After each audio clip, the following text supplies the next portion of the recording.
다 같이 사도신경으로 신앙 고백하시겠습니다. 전능하사 천지를 만드신 하나님 아버지를 내가 믿사오며 그 외아들 우리 주 예수 그리스도를 믿사오니 이는 성령으로 잉태하사 동정녀 마리아에게 나시고 본디오 빌라도에게 고난을 받으사 십자가에 못 박혀 죽으시고 장사한 지 사흘 만에 죽은 자 가운데서 다시 살아나시며 하늘에 오르사 전능하신 하나님 우편에 앉아 계시다가 저리로서 산자와 죽은 자를 심판하러 오시리라. 성령을 믿사오며 거룩한 공회와 성도가 서로 교통하는 것과 죄를 사하여 주시는 것과 몸이 다시 사는 것과 영원히 사는 것을 믿사옵나이다. 아멘. 다 같이 288장 찬송 부르시겠습니다.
오늘 우리에게 주신 하나님의 말씀은 사도행전 8장 26절로 40절입니다.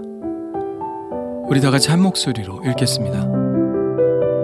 사울이 주의 제자들에 대하여 여전히 위협과 살기가 등등하여 대제사장에게 가서 다메섹 여러 회당에 가져갈 공문을 청하니 이는 만일 그 도를 따르는 사람을 만나면 남녀를 막론하고 결박하여 예루살렘으로 잡아오려 함이라.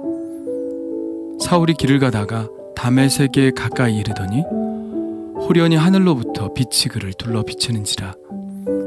땅에 엎드러져 들음에 소리가 있어 이르시되 사울아 사울아 내가 어찌하여 나를 박해하느냐 하시거늘 대답하되 주여 누구시니이까 이르시되 나는 내가 박해하는 예수라. 너는 일어나 시내로 들어가라. 내가 행할 것을 내게 이를 자가 있느니라 하시니 같이 가던 사람들은 소리만 듣고 아무도 보지 못하여 말을 못하고 서 있더라. 사울이 땅에서 일어나 눈은 떴으나 아무것도 보지 못하고 사람의 손에 끌려 다메섹으로 들어가서 사흘 동안 보지 못하고 먹지도 마시지도 아니하니라.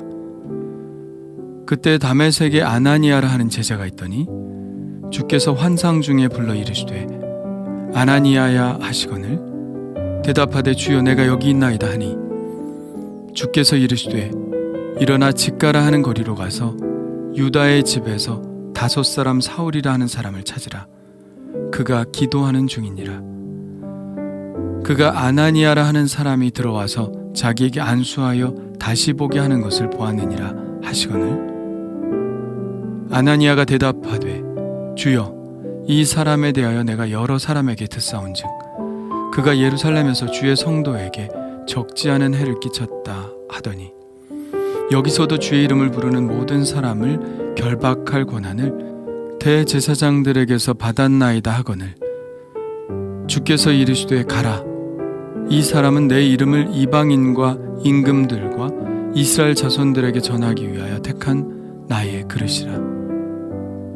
그가 내 이름을 위하여 얼마나 고난을 받아야 할 것을 내가 그에게 보이리라 하시니 아나니아가 떠나 그 집에 들어가서 그에게 안수하여 이르되 형제 사울아 주 곧 내가 오는 길에서 나타나셨던 예수께서 나를 보내어 너로 다시 보게 하시고 성령으로 충만하게 하신다 하니 즉시 사울의 눈에서 비늘 같은 것이 벗어져 다시 보게 된지라. 일어나 세례를 받고 음식을 먹음에 강건하여지니라. 드디어 사도행전의 후반의 이야기의 주인공 사울이 본격적으로 등장합니다. 만일 사울이 오늘의 이 사건을 만나지 못했다면 우리는 신약 성경의 절반을 잃어버렸을 것입니다. 그리고 이방인들은 복음을 들을 기회를 갖지 못했거나 아니면 매우 늦게 복음을 접했을 것입니다. 그의 열정과 추진력, 돌파하는 힘은 어느 누구도 따르기 힘들었을 테니까요. 처음 그의 열정은 예수님을 믿는 사람들을 박해하는 데 사용되었습니다. 그는 주의 제자들에 대하여 여전히 위협과 살기가 등등하여 대제사장에게 가서 다메섹 여러 회당에 가져갈 공문을 청했습니다. 만일 그 도를 따르는 사람을 만나면 남녀를 막론하고 결박하여 예루살렘으로 잡아오기 위해서였습니다. 예루살렘의 교회가 생겨난 지 얼마 되지 않은 이 시점에 다메섹에까지 예수를 믿는 사람들이 생겨났다는 사실은 정말 놀랍죠. 다메섹은 현재 시리아의 수도 다마스커스입니다. 예루살렘으로부터 북쪽으로 240km 떨어진 곳에 자리하고 있죠. 다윗 때에는 이스라엘 영토 안에 속해 있던 땅입니다. 지리적으로 그렇게 먼 곳이 아니기 때문에 본래 다메섹에는 이스라엘 사람들이 많이 거주하고 있었죠.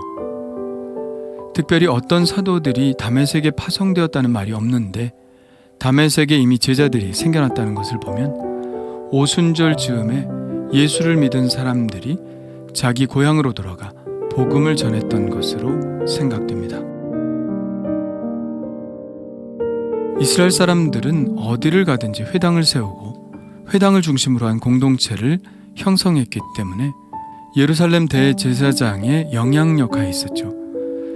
그래서 사울은 대제사장의 서명을 받은 공문을 가지고 다메섹으로 갑니다. 그런데 다메섹에 가까이 갔을 때 호련히 하늘로부터 빛이 그를 둘러 비칩니다. 그는 땅에 엎드러졌죠. 그런데 소리가 납니다. 사울아 사울아 내가 어찌하여 나를 박해하느냐. 사울이 묻습니다. 주여 누구시니까? 그 소리는 대답하죠. 나는 내가 박해하는 예수라. 그가 이 소리를 들었을 때, 예수라는 이름을 들었을 때 얼마나 당황했을지 상상이 갑니다.